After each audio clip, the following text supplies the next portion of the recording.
안녕하세요. 지금부터 다발골수종 항암 치료 시 주의사항에 대해 안내드리겠습니다.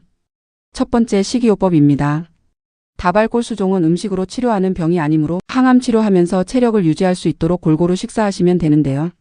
주요 전제 조건은 익혀 먹는다입니다. 예를 들어 회, 육회, 생두부, 날계란 등은 섭취 불가합니다. 다만 굴, 전복을 포함한 모든 조개류는 날 것도 당연히 안 되지만 익혀도 섭취 불가합니다. 조개류는 불에 익혀도 내장 안에 있는 균은 죽지 않아 탈이 날 수 있기 때문입니다.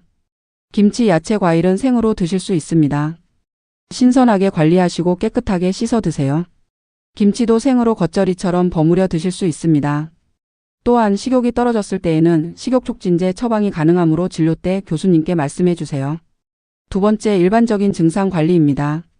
일반적으로 나타날 수 있는 소화불량, 변비, 설사 증상에는 저희 병원까지 오실 필요 없이 동네 약국에서 약사님께 소화제, 변비약, 지사제를 달라고 하셔서 복용하시면 됩니다.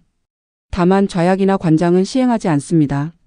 약국에서 먹는 약으로 구매하여 증상을 조절하되 효과가 없으면 교수님 진료 때 상의해 주세요. 또한 가벼운 감기 증상은 내과 의사에게 진료 보시고 증상 조절약 처방받아 복용하세요.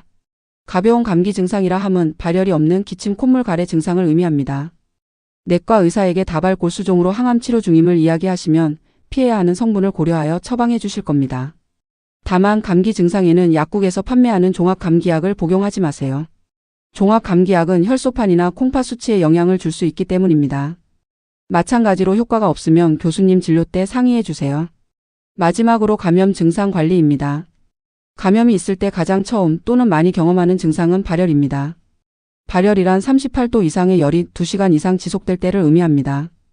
약간의 몸살 기운이 있다면 타이레놀 한 번 정도 드셔도 됩니다. 타이레놀을 먹고 열이 떨어진 후 다시는 열이 오르지 않으면 괜찮습니다. 하지만 몇 시간 후에 열이 또 오른다면 감염을 의심할 수 있습니다. 열이 있을 때는 우선 컨디션을 먼저 봐주세요. 열이 38도대이지만 컨디션이 평소와 크게 다르지 않다고 느끼실 때는 외래로 오시면 됩니다. 다음 진료 일정이 길게 남았다면 1588-1511로 연락하여 외래 진료를 앞당겨서 방문해주세요. 집이 지방으로 먼 경우에는 집 근처 병원에서 폐렴, 코로나, 독감 여부를 먼저 확인해주세요. 양성인 경우에는 항암제 투여는 중단되어야 하고 근처 병원 또는 본원 응급실 오셔서 감염 치료부터 진행합니다. 또한 상태가 위중하거나 체온이 39도가 넘는 경우에는 즉시 응급실로 방문해 주십시오. 예를 들어 의식이 떨어지거나 땀이 철철 나면서 몸을 일으킬 수 없는 등 처지거나 매우 심각한 허리 통증이 있으면서 다리 마비 증상이 있을 때는 즉시 응급실로 오셔야 합니다. 컨디션 상태와 관계없이 바로 응급실로 오셔야 합니다. 응급실에 가야 할 컨디션인데 집이 지방으로 먼 경우에는 집 근처 가장 가까운 대학병원 응급실로 가십시오. 혈액내과가 있는 대학병원을 선택해서 방문하십시오. 방문한 응급실에 다발골수종 환자로 항암 치료 중임을 알리시고 급한 증상부터 치료를 받으세요. 이후에 그쪽에서 퇴원하시면 저희 외래 진료를 다시 예약 후 방문해 주시면 됩니다. 발열은 폐렴, 독감, 코로나 바이러스 감기 등을 의심할 수 있고 이외에 다른 증상으로는 전신 피부에 수포나 뾰루지가 올라오면서 많이 아프거나 가렵고 진물이 나는 경우 등은 전신 피부 감염 또는 대상포진 감염을 의심할 수 있습니다. 또한 물만 먹었는데도 설사가 쫙쫙 나올 때는 장염을 의심할 수 있고 소변을 보는데 타는 듯한 느낌이나 찌릿찌릿한 느낌이 있으면서 소변이 잘 나오지 않을 때는 요로 감염을 의심할 수 있습니다.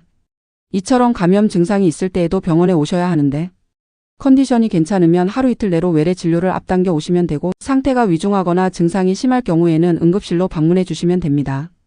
마지막으로 발열 감염 증상 그리고 환자분이 투약 중인 항암제의 부작용이 심각할 때에는 지금까지 설명드린 대로 병원에 와주시되 먹는 약으로 복용 중인 항암제가 있으시다면 먹는 항암제부터 복용을 중단해 주세요. 1번 먹는 항암제를 끊는다. 2번 외래든 응급실이든 병원에 간다입니다. 감염 증상이나 심한 부작용이 지속될 경우에 항암제를 계속 드시면 증상을 악화시킬 수 있기 때문입니다. 또한 주사실에서 주사 항암제를 맞으러 오실 때에는 발열 감염 증상 심각한 부작용이 있었다면 주사실에 입장하실 때 간호사 선생님께 말씀해 주세요. 교수님과 상담 후 항암제 투여 여부를 결정하도록 하겠습니다. 지금까지 다발골수종 항암 치료 시 주의사항에 대해 설명드렸습니다. 긴 시간 동안 설명 들어주셔서 감사드립니다.